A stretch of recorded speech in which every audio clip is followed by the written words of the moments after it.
Assalamualaikum warahmatullahi wabarakatuh. Semangat pagi Bapak Ibu semuanya, para peserta TKMP untuk Kabupaten Subang 12, bersama saya Aziz selaku pendamping TKMP.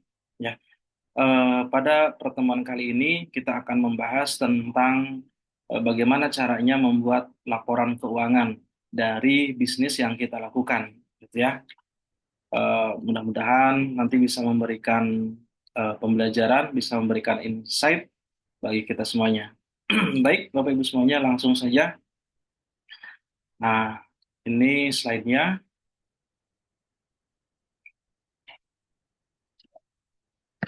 Kita akan mulai ya, Bapak Ibu semuanya. Jadi, ketika kita menjalankan sebuah bisnis atau kita menjalankan eh, proses penjualan, proses perdagangan, gitu ya, di mana di dalamnya kita mendapatkan uang, baik itu besar maupun kecil ataupun sedang, tentu kita harus mencatat keuangan-keuangan tersebut. Kita harus membuat bagaimana laporan keuangan tersebut. Jadi pemasukannya berapa, pengeluarannya berapa, sehingga nanti kita akan mendapatkan gambaran berapa jumlah keuntungan yang kita dapatkan dari proses bisnis yang kita lakukan. Ya. Nah, di dalam membuat laporan keuangan ini ada eh, alasan gitu ya, alasan atau manfaat lah gitu ya. Manfaat kita membuat laporan keuangan. Apa saja manfaatnya? Manfaatnya tentu yang pertama adalah kita bisa tahu nih bisnis kita ini untung atau rugi gitu ya. Bagaimana mungkin kita bisa mengetahui bisnis yang kita jalankan? Bagaimana mungkin kita mengetahui penjualan yang kita lakukan bisnis untung atau rugi kalau kita tidak membuat laporan keuangan? Karena kan ukuran dikatakan untung itu kalau keuangannya ya bagus gitu ya. Bisnis kita untung atau rugi. Nah, ini seperti nilai ulangan ceritanya Bapak Ibu semuanya. Kalau untung berarti bisnis kita bagus. Nah, kalau kita rugi berarti ada hal-hal yang perlu diperbaiki. Nah, ini pentingnya atau manfaatnya kita membuat laporan keuangan. Nah, di sini apa yang perlu diperbaiki? Yang diperbaiki apakah dari cara pemasarannya, apakah dari pelayanan kita yang kurang bagus, apakah dari produk kita yang saat ini mungkin masih ada yang kurang gitu ya, dari sisi kemasannya, dari sisi packagingnya misalnya, dan seterusnya. Jadi manfaat kita melakukan laporan keuangan, kita bisa tahu bisnis kita ini untung atau rugi. Kalau untung, bagaimana kita bisa meningkatkan keuntungan-keuntungan berikutnya. Kalau rugi, kita eh, mengoreksi diri sendiri. Nah, kita melihat ke diri sendiri, apa yang perlu diperbaiki, apa yang perlu ditambah. Nah, itu yang pertama. Yang kedua adalah uang kita kemana saja. Jadi manfaat laporan keuangan itu kita bisa tahu uang kita itu lari lari kemana saja. Kita bisa melihat nih uang kita ini habis buat apa saja. Apakah buat beli barang dagangan, bayar gaji karyawan atau yang lainnya. Atau memang tidak tidak tidak tahu kemana arah uang kita gitu ya. Jadi manfaat laporan keuangan ini memberikan gambaran jelas. Alirannya itu apakah memang sesuai dengan kebutuhan, maksudnya sesuai dengan harapan bahwa dari kita mendapatkan keuntungan untuk mengembangkan atau untuk meningkatkan bisnis kita lagi, ataukah lari tanpa ada kejelasan. Nah, itu ya yang kedua. Jadi kita bisa tahu manfaatnya uang kita itu lari kemana saja. Yang ketiga, kita bisa tahu uang kita ada berapa. Yang namanya bisnis kan terkadang kita ada yang namanya utang-utang gitu ya. Mirip seperti kita punya utang ke teman gitu ya. Bisnis juga punya utang ke bank atau ke supplier. Nah, itu kita bisa memberikan gambaran manfaatnya. Kalau sudah kita tahu bagaimana bisnis kita untung atau rugi, bagaimana uang kita kemana saja alirannya gitu ya. Kita yang mengontrol terkendali dan kita bisa tahu utangnya itu berapa saja. Maka harapannya adalah kita memiliki sistem keuangan yang sehat gitu ya. Boleh saja memang terkadang penjualannya bagus, ya, penjualannya bagus, tapi ternyata untungnya kecil. Tapi kok di tabungan sedikit gitu ya. Pada saat kita mau menggunakan, ternyata uang cashnya nggak ada. Nah, itulah karena tidak ada laporan keuangan, tidak ada pengontrolan di situ. Itu ya Bapak Ibu semuanya untuk yang manfaat nih, manfaat kenapa kita perlu melakukan membuatlah laporan keuangan sederhana. Jadi bukan berarti membuat laporan keuangan yang menjelimet gitu ya atau yang rumit-rumit tidak, tapi ada pencatatan minimal, pencatatan berapa sehari punya penghasilannya berapa gitu ya, berapa orang yang beli gitu ya. Terus kemudian setelah itu digunakan untuk apa saja. Itu laporan keuangan sederhana. Kan usahanya masih kecil gitu ya. Itu kan untuk usaha-usaha yang besar saja. Nah, kalau seperti itu bagaimana? Justru semuanya itu dimulai dari hal-hal yang kecil. Kalau kita ingin perusahaannya besar, kalau kita ingin bisnisnya membesar, jadi mulailah dari hal-hal yang kecil, gitu ya. Dari yang tadinya misalnya kelontong, terus menjadi lebih besar, menjadi grosir, dan seterusnya. Jadi tertib di dalam laporan keuangan. Nah, inilah yang bisa digambarkan. Saya pernah belajar, maksudnya saya melihat gitu ya. Eh, untuk pencatatan laporan keuangan yang ala ala Cina gitu ya, ala Cina. Jadi saya makan di sebuah rumah makan gitu ya, sebuah rumah makan ya kecil lah gitu ya. Kalau warteg mah besar. Dia kita mesen nih misalnya pesan ayam, pesan pesan gorengan atau pesan ya mungkin lauk-lauk saja yang dicatat gitu ya, pesan sayuran dan seterusnya. Jadi pada saat selesai gitu ya, pada saat melayani kita lah untuk membuatkan makanan, dia itu mencatat, menulis. Nah, menunya apa yang laku gitu ya. Terus apakah ayamnya, apakah ikannya dan seterusnya, sehingga semuanya terkontrol. Nah, dari situlah dia bisa melihat berapa jumlah keuntungannya. Itu ya Bapak Ibu semuanya. Jadi saya sampaikan bahwa membuat laporan keuangan itu penting dan itu sangat bermanfaat bagi kita yang ingin memulai sebuah usaha, mulai sebuah bisnis, gitu ya. Jadi setelah ini nanti Bapak Ibu semuanya diharapkan bisa membuat laporan keuangan secara sederhana. Oke, baik kita lanjutkan. Kita lanjutkan untuk pentingnya laporan keuangan. Nah, ini pentingnya laporan keuangan itu apa? Kan segala sesuatu itu kan harus harus paham ya. Apa ya? Kenapa kita melakukan sesuatu?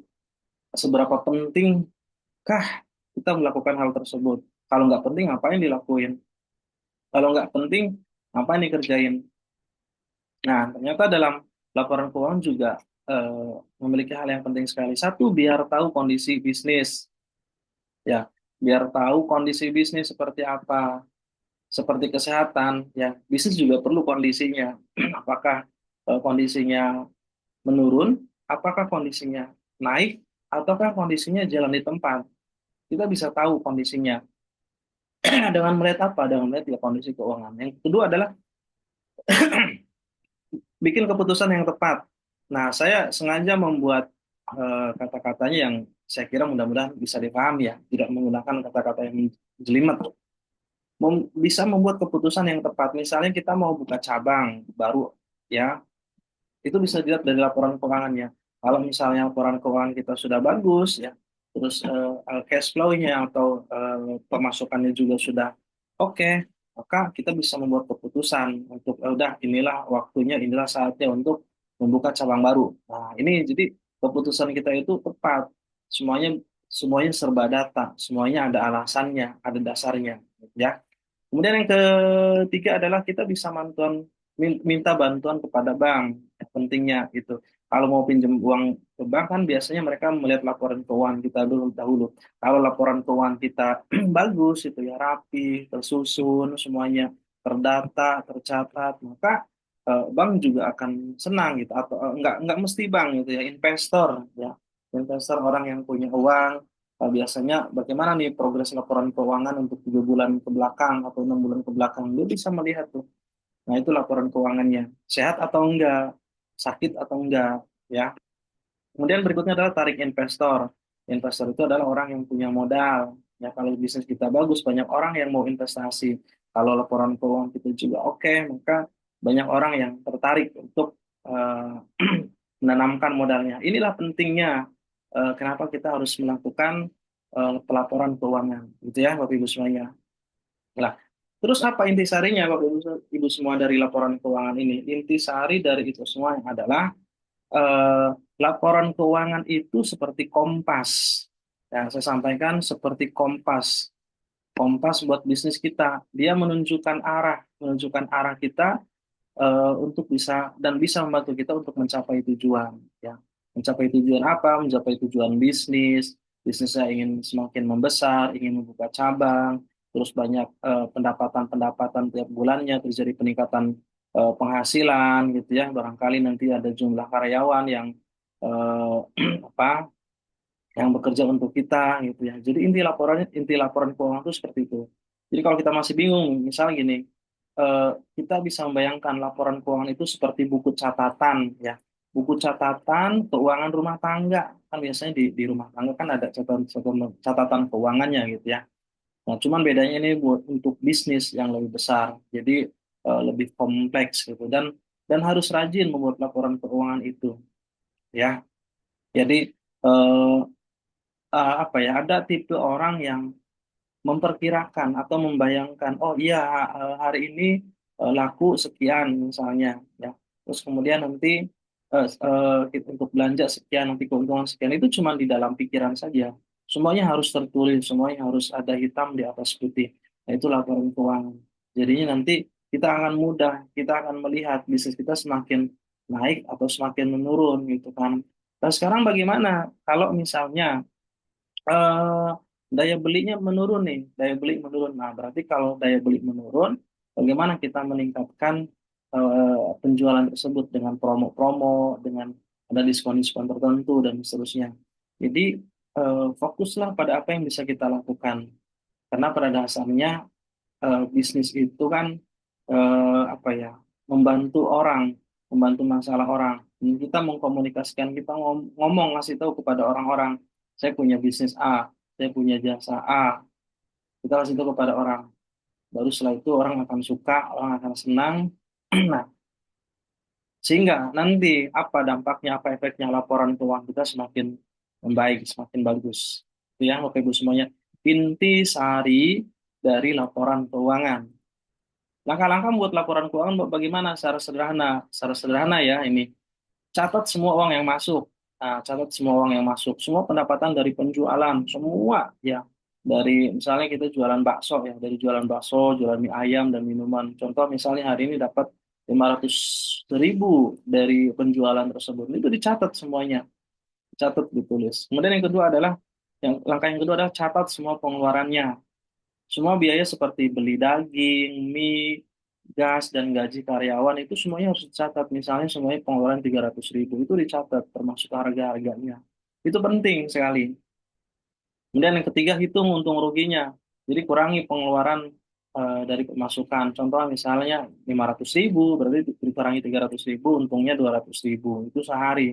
Nah ini sudah memberikan gambaran berarti kita untung untuk hari itu saja. Walaupun ada orang yang mengatakan untung rugi itu kan dalam periode waktu tertentu misalnya 1 tahun, misalnya 6 bulan. Tapi paling tidak kita sudah ada gambaran, sudah ada catatan bahwa hari ini untung gitu ya. Dan itu bisa memberikan motivasi lagi untuk besok jadi lebih semangat lagi.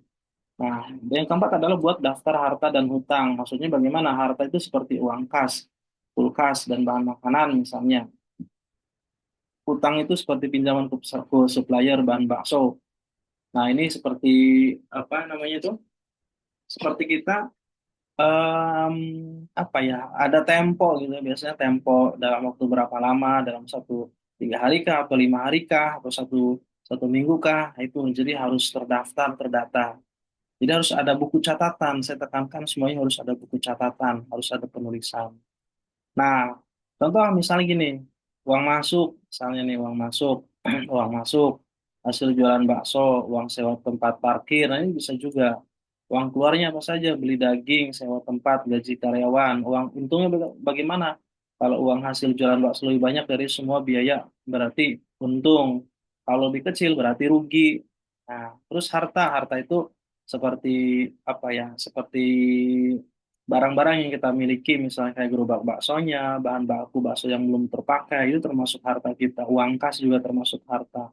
utang ke supplier berapa. Jadi ketika kita menggunakan laporan keuangan ini ada 5 poin, 5 hal, maka kita akan memiliki laporan keuangan secara sederhana. Gitu ya. Contoh misal gini ya, ini gambarannya, misalnya nama tokonya toko Songket Bagus, arus kas, aktivasi operasi. Nah ini dalam bahasa akuntansinya ya memang seperti ini, tapi laporan keuangan lah gitu ya. Misalnya Oktober 2024, tanggalnya tanggal berapa, keterangannya apa gitu ya. Ada uang masuk gitu ya, kas masuknya berapa, penjualan penjualan bakso, terus dan seterusnya. Jadi semakin detail semakin bagus gitu ya. Memang banyak nanti kertas-kertas yang dikeluarkan atau yang nggak mesti kertas lah, kita pakai yang soft file saja juga bagus gitu ya. Pencatatan kemudian kas keluar dipakai untuk apa saja sehingga nanti saldonya akan terhitung berapa gitu ya. Ini secara sederhana Bapak Ibu semua. Dan apakah formatnya ada format yang khusus? Sebenarnya tidak ada format yang khusus untuk membuat membuat laporan keuangan sederhana ini. Tapi pada intinya Bapak Ibu semua harus harus mengerti gitu ya. Uang masuknya berapa, uang keluarnya berapa, terus Ibu punya utang berapa, dan nanti akan ketahuan berapa jumlah semuanya. Itu ya Bapak Ibu semuanya. Saya berharap mudah-mudahan untuk bagaimana cara membuat laporan keuangan ini secara sederhana, Bapak Ibu semua bisa mempraktekkan dan ke depan bisnis yang dijalankan oleh Bapak Ibu semuanya semuanya berjalan dengan lancar, berjalan dengan baik, kemudian bisa menjadi orang yang memiliki bisnis yang bagus, semakin bagus dari hari ke hari. Terima kasih dari saya. Mohon maaf lahir batin, sukses selalu, dan Assalamualaikum warahmatullahi wabarakatuh.